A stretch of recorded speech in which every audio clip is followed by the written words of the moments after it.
The 20% rule is not an open invitation to talk about other people's bodies. I have spoken so much about body positivity and body shaming in the equestrian world, and it's something I'm never going to stop talking about because it seems like a problem that instead of getting better is getting worse. I am someone that is a more slender build. However, in my teen years, I did not nourish myself. I was so underweight that I caused irreversible damage, and because of that, I've had chronic health problems and chronic bloating ever since. This might not be bloated to everyone, but apparently it's bloated enough for people to fat shame me on the internet. And the biggest excuse people use to body shame other riders, including myself, is saying, you're getting closer to the 20% rule. Not only is the 20% rule outdated, it also is never a reason for you to comment on someone else's body.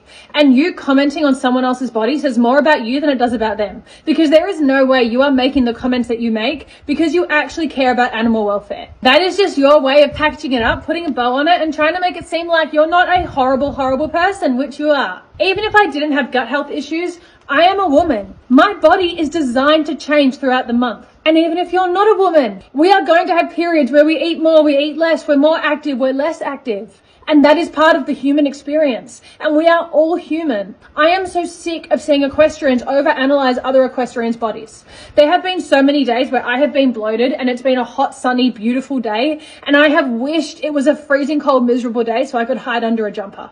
And thinking about that now is so sad. It has taken me so much work this year to get to a place where I know my body is not a reflection of who I am, and what my body looks like quite literally is the least interesting thing about me. And if someone wants to comment about my body, that's a them problem, not a me problem.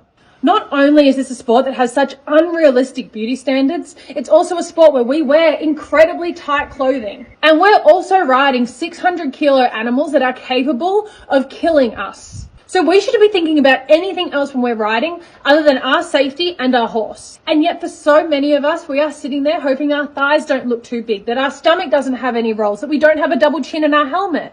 And I've been there and I still have days where I am there. This sport has such a reputation for causing eating disorders, and it's not because of the sport itself, it's because of the people in it. This is a toxic sport that we have the potential and we have the power to change. And it's about time we actually start doing that and we start speaking up and we start making change. Because I know as a young girl, I always thought if I didn't look a certain way in my riding clothes, that there wasn't any room for me in this industry.